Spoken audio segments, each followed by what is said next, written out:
Comment where you're watching from today. This story of kindness, justice, and unexpected consequences begins in a small-town high school in Ohio, where one student's compassionate act would spark a chain of events that no one saw coming. At Riverside High School, Heather Mason wasn't your typical teenager.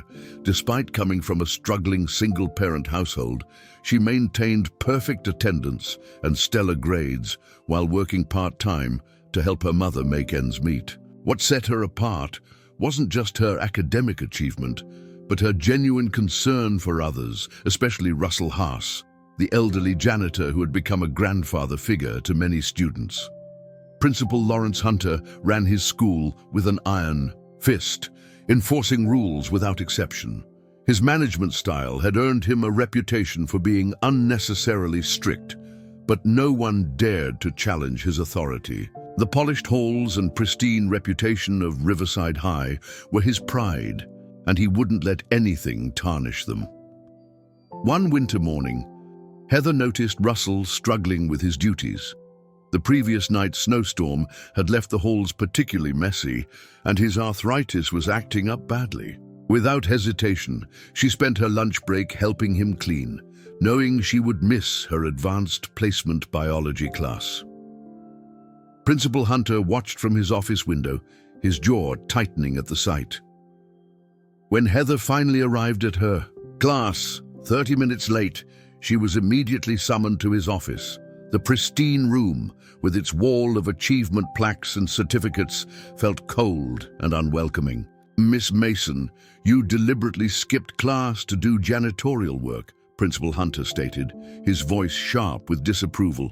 "This is unacceptable behavior. We have staff for cleaning. Students are here to learn." "But sir, Mr. Haas needed help. He was in pain, and rules are rules, Miss Mason. Your actions, while well-intentioned, disrupted the academic schedule. I'm suspending you for 3 days for insubordination and unauthorized activities during school hours." The news of Heather's suspension spread through the school like wildfire. Vincent Edwards, the school newspaper editor, couldn't believe what he was hearing. He began investigating, interviewing other students and staff who had witnessed the incident. That evening, as Heather sat at home fighting back tears while explaining the situation to her mother, something unexpected was happening. Vincent's article had caught the attention of several local news outlets, and within hours, the story had gone viral on social media. What nobody expected was that among those reading the story was J.D. Vance, who happened to be visiting his hometown not far from Riverside. The successful author and political figure had a particular interest in stories about working-class communities and education. As Principal Hunter prepared to leave school that evening, his secretary, Amanda Pearson, handed him a message that made his blood run cold. J.D. Vance's office had called, requesting a meeting first thing tomorrow morning to discuss Heather Mason's suspension. The administrator, who had never questioned his own decisions, suddenly found himself unable to sleep that night. He couldn't have known that his strict enforcement of rules was about to collide with something much bigger than a simple school suspension. Meanwhile, in the Mason household, Heather remained unaware of the storm brewing. She sat at her small desk, working on homework she'd asked her friends to collect for her, still wondering if helping Russell had been worth the consequences. She couldn't have imagined that her act of kindness was about to become the catalyst for a much-needed change in her community. Russell Haas, too, lay awake in his modest home, feeling guilty about Heather's punishment. In his 40 years of janitorial work, he had never seen such genuine compassion from a student, and now she was paying the price for helping him. He had already decided to retire at the end of the school year, but this incident made him question whether he should leave sooner. As the night settled over the town, different players in this unfolding drama wrestled with their thoughts. Principal Hunter with his rigid rules, Heather with her unwavering kindness, Russell with his guilt, and somewhere nearby, J.D. Vance preparing to step into a situation that would soon teach everyone involved an unforgettable lesson about compassion, justice, and the true meaning of education. The stage was set for a confrontation that would not only challenge the authority of Riverside High's administration, but would also spark a national conversation about what really matters in our educational system. What no one realized was that this was just the beginning of a story that would touch hearts across the country and remind everyone that sometimes the most important lessons aren't found in textbooks, but in the choices we make when faced with the decision between following rules and following our hearts. The morning after Heather's suspension dawned with an unexpected buzz around Riverside High. Students and teachers alike whispered in hallways, their conversations centered on the incident that had occurred the previous day. But what happened next would shake the very foundation of Principal Hunter's carefully controlled domain. Adrian Garcia, the student body president, had spent the night organizing an impromptu meeting with fellow student leaders. They gathered in the library before classes, joined by Nicole Evans, the debate team captain, and Dakota Campbell, who led the school's community service club. Their discussion centered not just on Heather's suspension, but on the larger pattern of rigid rule enforcement that had slowly suffocated the school's spirit. Meanwhile, in the teacher's lounge, a similar conversation was taking place. Madeline Price, the beloved English teacher of 20 years, spoke in hushed tones with her colleagues. "We've lost sight of what education truly means," she said, stirring her coffee thoughtfully. "When we punish kindness, what message are we sending?" To our students, Regina Newton, the school counselor, nodded in agreement. "I've had 3 students this morning ask me if helping others is wrong. This isn't the environment we should be creating." The morning's tension reached new heights when Russell Haas arrived at work, moving slowly due to his arthritis. Students who had never paid much attention to the elderly janitor now greeted him warmly, some offering to help with simple tasks. Each time he had to decline, painfully aware of the consequences such assistance might bring. By second period, Vincent Edwards' article had been picked up by major news outlets. Local reporter Heather Butler arrived at the school, attempting to get comments from staff and students. Principal Hunter had instructed everyone to direct all media inquiries to the school's administration office, where his secretary, Amanda Pearson, professionally deflected questions with prepared statements about maintaining academic standards and following proper protocols. But the story had already grown beyond their control. Social media was ablaze with hashtags like "Nash Justice for Heather" and "Lash Kindness is not a crime." Former students began sharing their own experiences with Principal Hunter's strict policies. Brittany Castillo, a recent graduate now in college, posted a viral thread about how she'd once received detention for staying after class to help a diabetic classmate during a low blood sugar episode. The school board members were flooded with calls and emails. Garrett Boyer, the board president, found himself in an emergency meeting with other members, including Lawrence Hunter's longtime friend and supporter, Kenneth Maxwell. The pressure to address the situation was mounting by the hour. J.D. Vance's impending visit had created another layer of tension. His office had released a statement expressing concern about educational institutions that prioritize rigid rule enforcement over character development. The announcement sent shockwaves through the district administration, who were well aware of Vance's influence in state politics. At home, Heather remained unaware of the growing storm.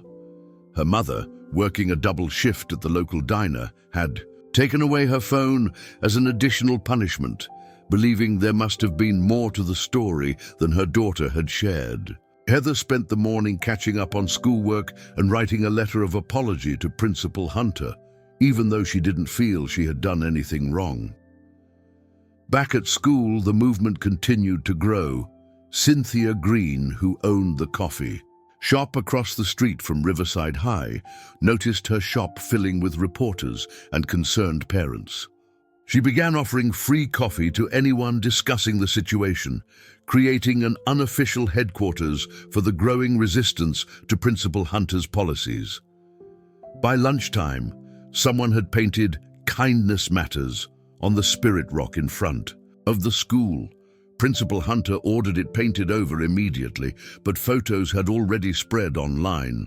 The maintenance staff, led by Russell Haas, took their time responding to the order, claiming their equipment needed maintenance. The afternoon brought more developments. Dominic Francis, a prominent local business owner whose 3 children had graduated from Riverside, called the superintendent directly.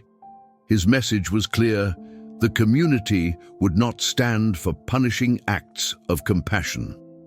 Teachers began finding creative ways to incorporate discussions about civil disobedience and moral courage into their lessons. Madeline Price's English classes suddenly focused on texts about standing up against unjust authority.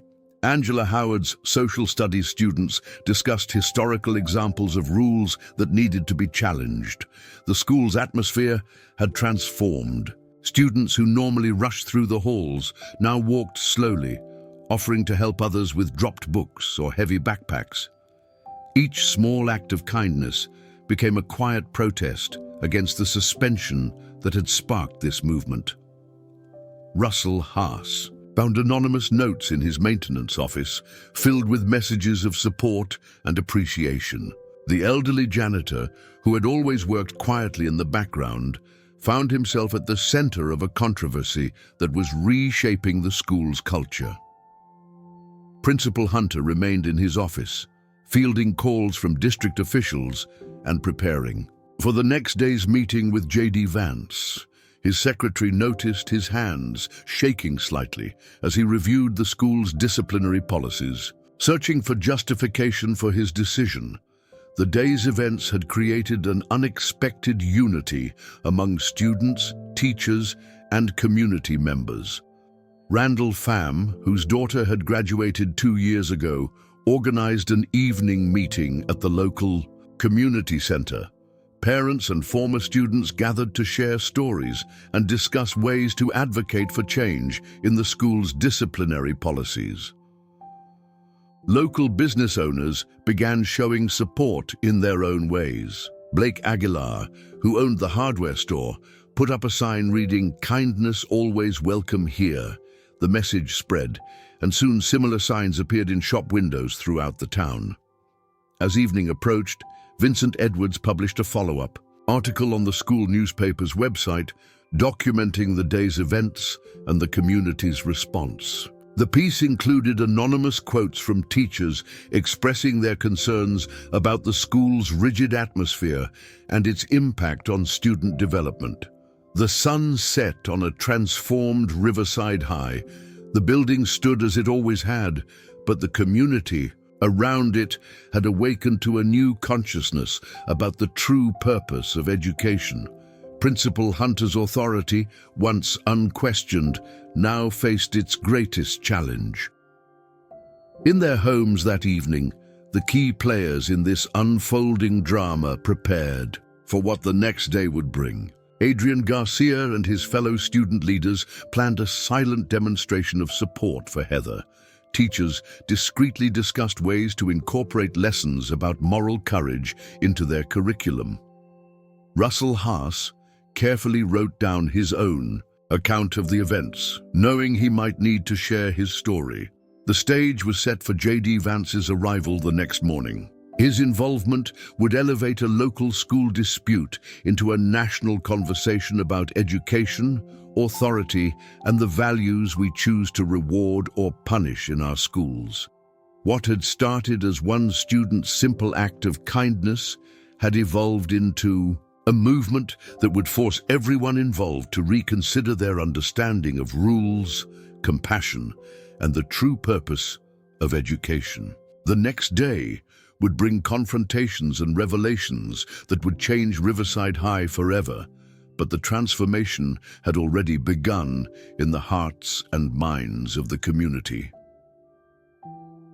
As night fell, even those who had initially dismissed the incident as a minor disciplinary matter couldn't deny the energy of change sweeping through their community. Tomorrow would bring J.D. Vance and national attention, but today had already proven that sometimes the most powerful changes begin with the smallest acts of kindness. The morning of J.D. Vance's visit brought an unusual atmosphere to Riverside High. News vans lined the street, their satellite dishes reaching toward the gray Ohio sky. Principal Lawrence Hunter arrived earlier than usual, his typically confident stride notably hesitant as he entered the building. Amanda Pearson had arranged coffee and pastries in the conference room, her hands trembling slightly as she adjusted the placement of each cup. She had witnessed many tense meetings in her 15 years as school secretary, but something about today felt different. At precisely 8 a.m., J.D. Vance's black SUV pulled into the parking lot. He emerged wearing a casual suit, projecting an approachability that contrasted sharply with Principal Hunter's stark formality. Accompanying him was Alejandra Simpson, a respected education advocate known for her work in school reform. The meeting began promptly, but its impact would soon ripple far beyond the conference room's walls. Outside, Adrian Garcia had orchestrated a silent gathering. Students lined the hallways, each wearing a small green ribbon, the school's color, symbolizing growth and change. They stood quietly, their presence a powerful statement, without breaking any rules. Inside the conference room, J.D. Vance wasted no time addressing the issue.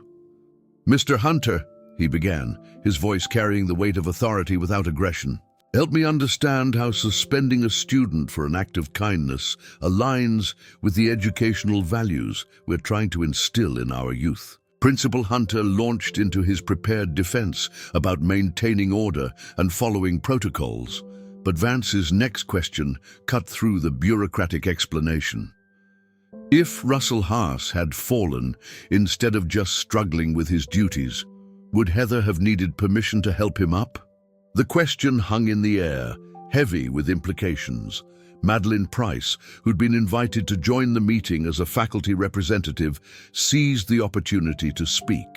She shared how the strict enforcement of rules had gradually eroded the school's sense of community, making students afraid to show basic human compassion.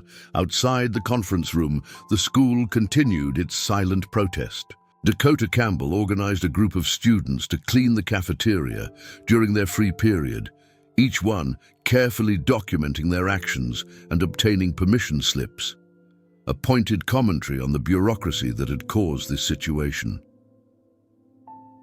Regina Newton, the school counselor, had prepared a report showing a troubling increase in student anxiety over the past 3 years, correlating with the implementation of stricter disciplinary policies.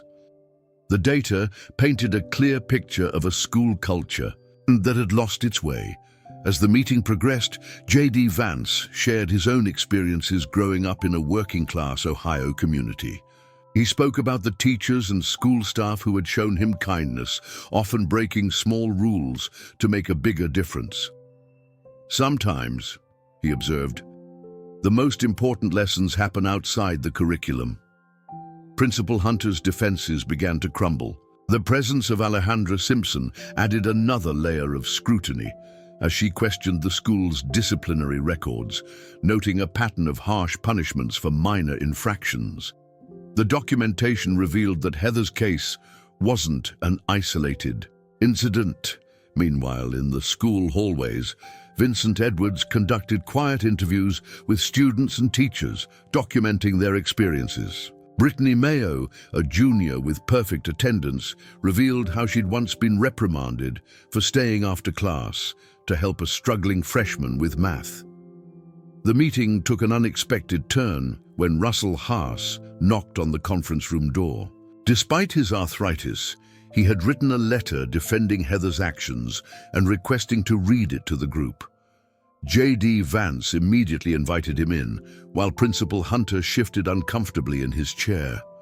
Russell's testimony was powerful in its simplicity. He described Heather's consistent kindness, not just to him, but to everyone in the school. He spoke about watching her help younger students with their lockers, share her lunch with those who forgot theirs, and stay after school to tutor struggling classmates. As Russell spoke, Natasha Tran, the student council secretary, was organizing another silent statement. Students placed handwritten notes of appreciation on the walls outside the conference room, each one describing an act of kindness they had witnessed or received at school.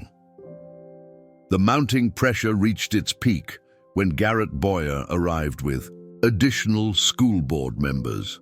The community's response had forced an emergency board meeting, and they couldn't wait until the evening to address the situation. J.D. Vance seized this moment to propose a solution. Instead of focusing on punitive measures, he suggested implementing a compassion in action program, rewarding students for acts of kindness and community service. The idea immediately resonated with the board members who had been seeking a way to resolve the controversy. Principal Hunter found himself increasingly isolated as the meeting continued. His usual allies on the school board, including Kenneth Maxwell, were notably silent. The evidence against his rigid enforcement of rules had become overwhelming. Outside, the silent protest had grown. Parents began arriving, standing shoulder to shoulder with their children. Cynthia Green closed her coffee shop to join them, bringing hot drinks for those who had been standing for hours. The turning point came when J.D. Vance shared statistics about schools that had implemented positive reinforcement programs. The data showed improved academic performance, decreased disciplinary issues, and higher college acceptance rates. The numbers spoke a language that even Principal Hunter couldn't ignore. As the morning wore on, more community members arrived at the school. Dominic Francis brought proposals for funding the new program through local business partnerships. Heather Butler from the local news station conducted respectful interviews with students and parents, capturing the community's united spirit. The meeting concluded with a series of decisive actions. Principal Hunter, recognizing the inevitability of change, agreed to rescind Heather's suspension and implement the new program. The school board voted to review and revise all disciplinary policies with input from teachers, students, and parents. J.D. Vance's presence had catalyzed more than just administrative changes.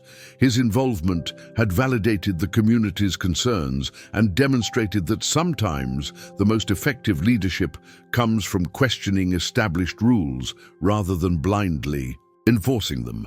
As the meeting dispersed, Amanda Pearson began making calls to implement the immediate changes. The first call would be to the Mason household, informing Heather that not only was her suspension lifted, but she would be recognized at a special assembly for her role in inspiring positive change.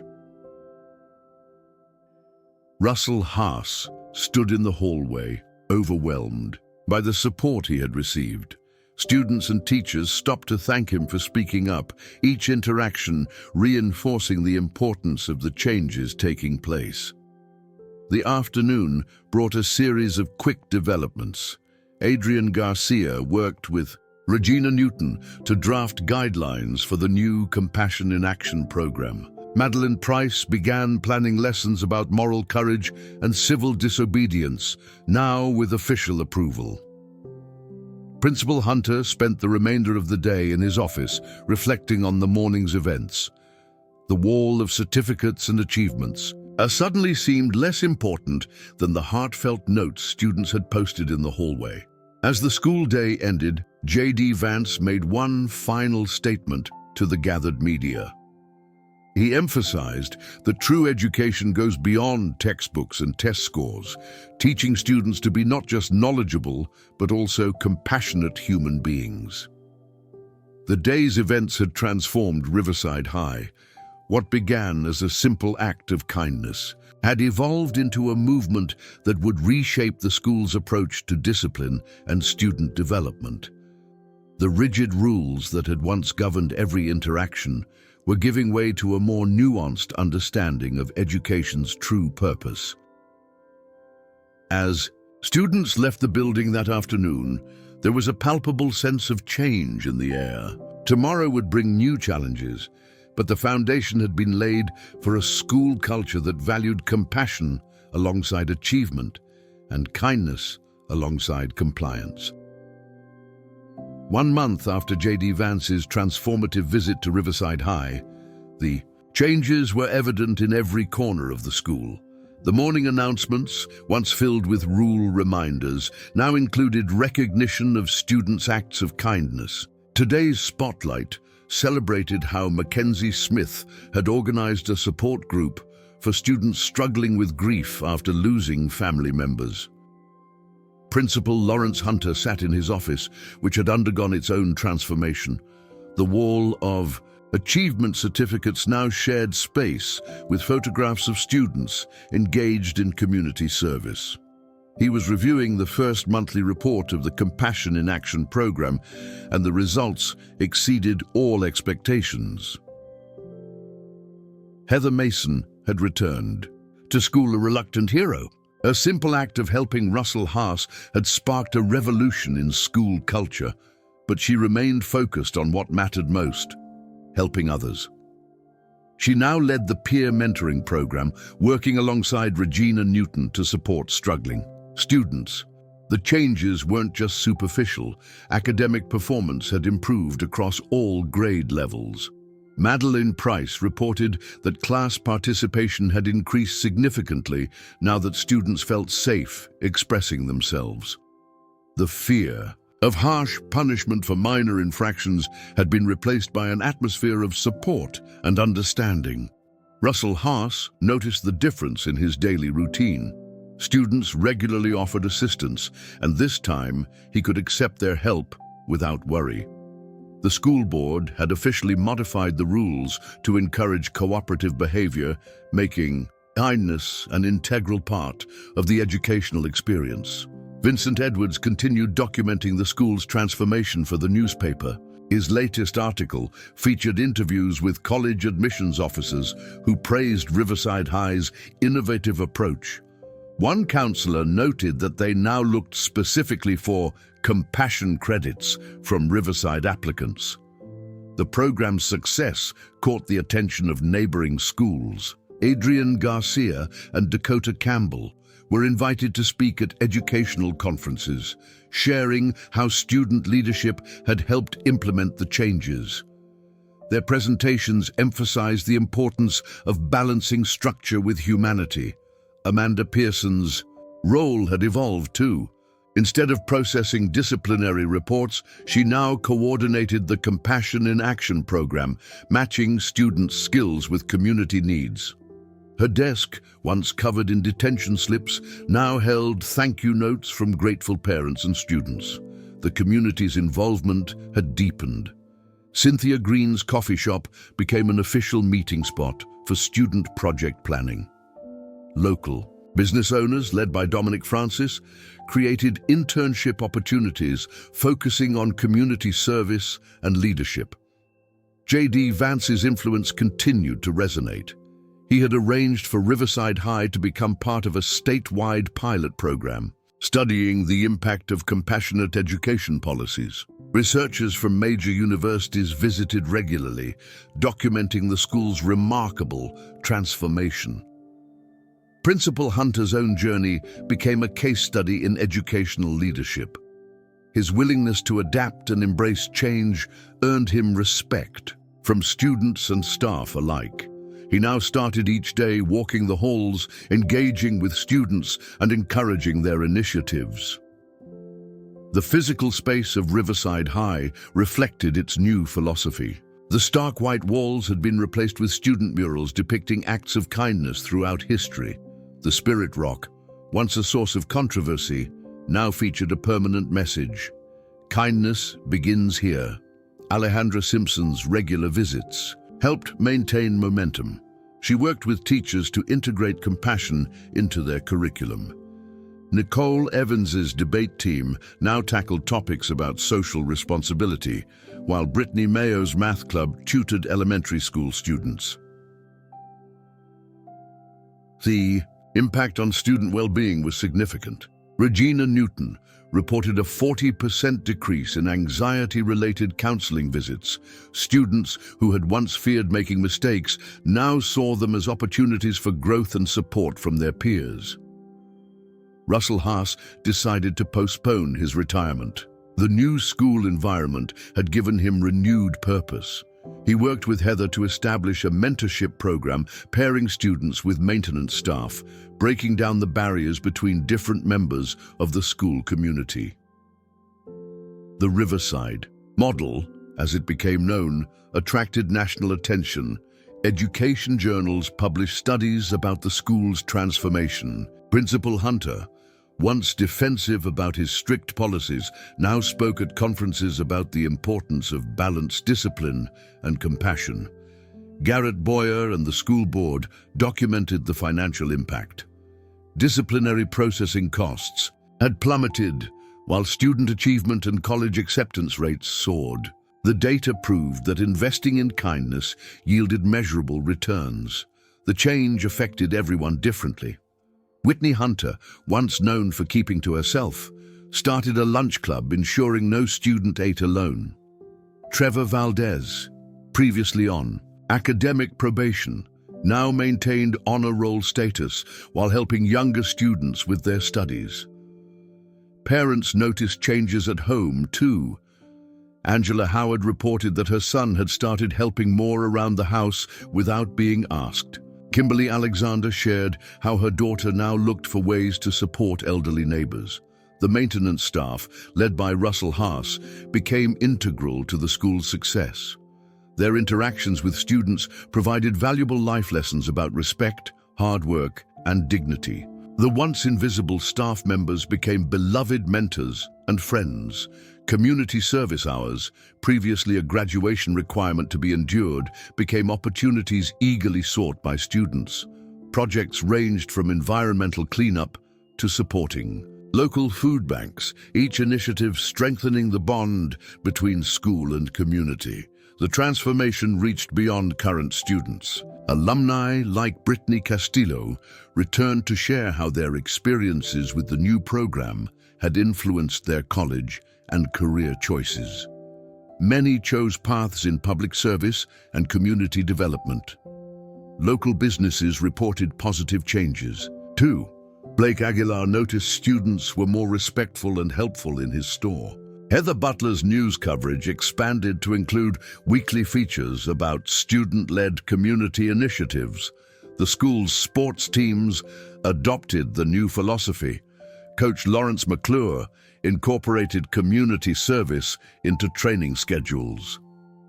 Athletes visited elementary schools, becoming role models for younger students both on and off the field.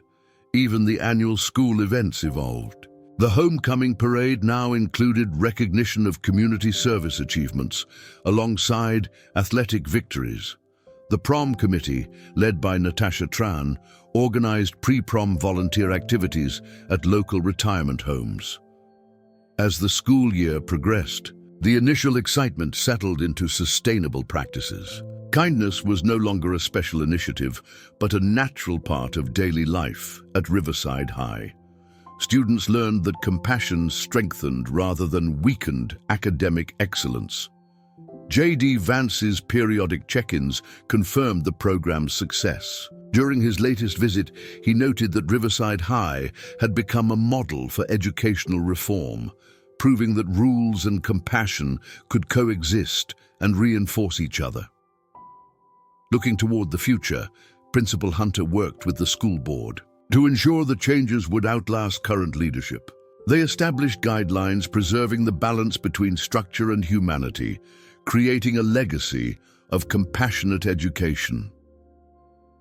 The story of Riverside High's transformation became a beacon of hope for other schools struggling with similar challenges. It proved that one small act of kindness, supported by brave leadership and community involvement, could revolutionize an educational institution. As the school year drew to a close, Heather Mason spoke at the final assembly. She reminded everyone that their journey began with a simple choice to help someone in need. Her message was clear. In the end, it's not the rules we follow, but the lives we touch that define our character.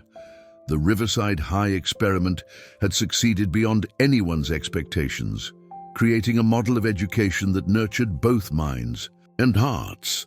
What began as one student's compassionate act had grown into a movement, proving that sometimes the greatest lessons come from questioning the rules we take for granted.